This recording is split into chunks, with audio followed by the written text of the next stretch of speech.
За сайн байцгаана уу. За өнөөдөр болохоор ябай болон эгүй гэсэн үгнүүд. За энэ үгнүүд бас амьдралд их өргөн хэрэгэлдэг байгаа. Ялангуяа залуу хүмүүс.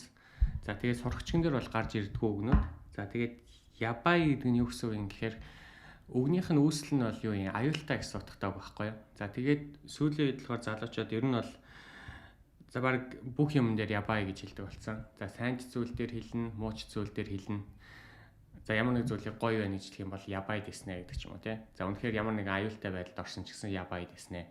За ябай нэ, ябай гэж хэлдэг байхгүй юу. За тэгэхээр ябай гэж үгийг бас туршаад хэрэглээд үзээрэй. За тэгээд ахмад настай хүн болон хүндэтгэх ёстой хүмүүст бол нэг хэрэглээд хэрэггүй. Гэхдээ яг ябай дэснэ гэдэг яг тэр ярианы хуур амьсгалаас болно шүү дээ. Тийм үед бас хэлж болно. За эгүй гэдэг үг маань болохоор утга нь бол яг юу юм?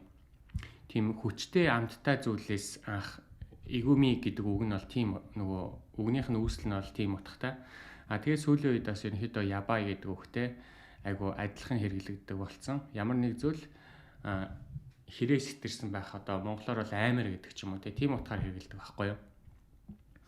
Тийм тэгэхээр эгүй дэснэ гэдэг ч юм уу тий. Сарва эгүй нэ гэдэг ч юм уу. За тэр нь тэгэхээр ямар амар лагийн гэдэг ч юм уу тий сайн муу аль утгаар нь хэрэгэлдэг байгаа. Тэгэхээр энэ үгийг бас залуучууд их хэрэгэлдэг. За ябай, эгүй. За энэ хоёр үгийг бас мэдчихэхэд бол илүүдэхгүй хаа гэж бодож байна. Окей. За өнөөдрийн үед ийм байна. Дараагийн дагаар оролцлаа. Баярлалаа.